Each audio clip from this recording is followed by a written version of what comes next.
Hello, and welcome to our channel. In the high-stakes world of Donald Trump's second term, few cabinet members have generated more headlines, more drama, and more internal friction than Kristi Noem. The former South Dakota governor turned Homeland Security Secretary was supposed to be the face of the administration's most ambitious promise, the largest mass deportation operation in American history. She arrived with fanfare, riding horseback at Mount Rushmore for ads, posing in front of cells in El Salvador's megaprison, leading high-profile ICE ride-alongs, and projecting an image of toughness and loyalty. For months, Trump praised her publicly. Behind closed doors, however, the story was very different. Noem's tenure at DHS was marked by one controversy after another. There was the premature labeling of Renee Good and Alex Preddy, killed in Minneapolis, as wannabe terrorists and aspiring cop killers, a statement that drew widespread backlash. There were allegations of an inappropriate relationship with Corey Lewandowski, her unpaid subordinate and longtime Trump ally. Both denied it. There were reports of lavish spending on executive jets, a $220 million advertising campaign that prominently featured Noem herself, and a department messaging style critics called riddled with white nationalist dog whistles and sloppy descriptions of immigrants. She tightened control over every contract and grant over $100,000, delayed disaster relief payments after last summer's hurricanes, and oversaw a dramatic overhaul of FEMA that saw experienced leaders pushed out and morale plummet. But none of those issues alone ended her time as secretary. What finally sealed Kristi Noem's fate unfolded over just a few days in early March 2026, and it came down to one fateful answer in a Senate hearing.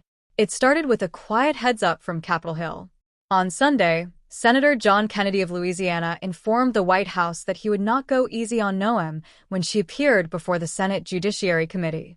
The Republican planned to grill her about the $220 million ad campaign that turned DHS into what many saw as a personal promotional vehicle for the secretary. Kennedy wanted clarity. Did the president know about and approve this spending spree? Tuesday's hearing was packed. Cameras rolled. Kennedy began gently. Proper vetting at the border isn't racist, right? Both Border Patrol and ICE are needed, correct? Noem agreed. Then came the pivot. Okay, Kennedy said.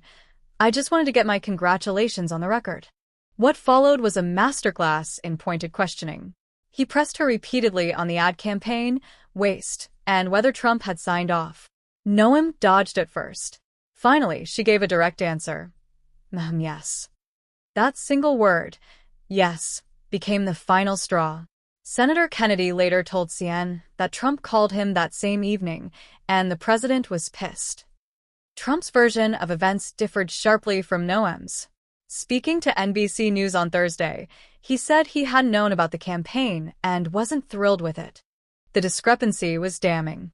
In that call with Kennedy, Trump floated a replacement, Oklahoma Senator Markwayne Mullin.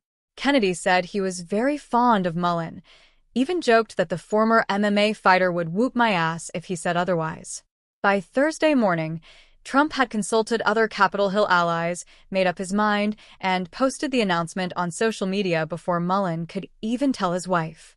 The post named Mullin as the new Homeland Security Secretary and reassigned Noem to a vague new role, Special Envoy for the Shield of the Americas.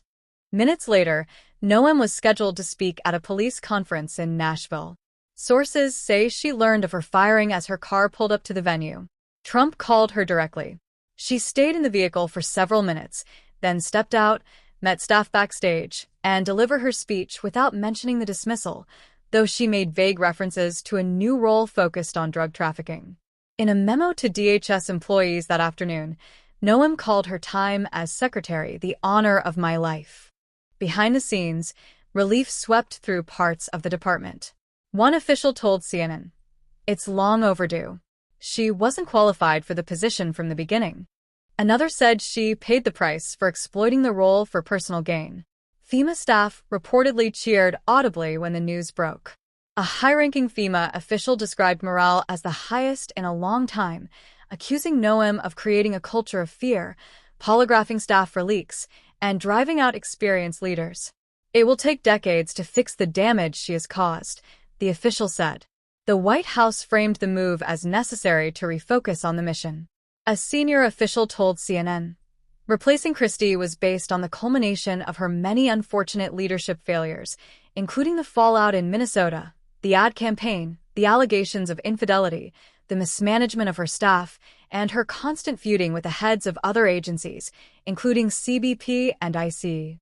They added that Noem's drama sadly overshadowed and distracted from the administration's extremely popular immigration agenda, which will continue full force.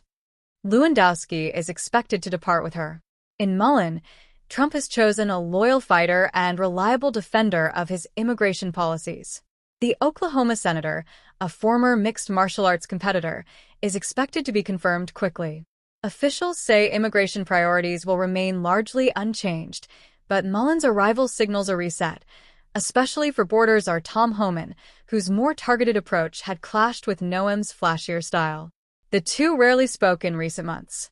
Kristi Noem's rapid rise and fall is a cautionary tale of Trump's second term. Loyalty alone isn't enough when results falter and drama overshadows the mission. She arrived promising to execute the largest deportation operation in history. She leaves amid chaos, recriminations, and a department desperate for steady leadership. What do you think? Was Noem's dismissal inevitable, or did one hearing question change everything? Drop your thoughts in the comments. Like if this breakdown helped make sense of the chaos. Subscribe for more deep dives into Trump's administration and Washington power plays, and hit the bell so you never miss an update. Thanks for watching. Stay sharp, stay informed. We'll see you in the next one.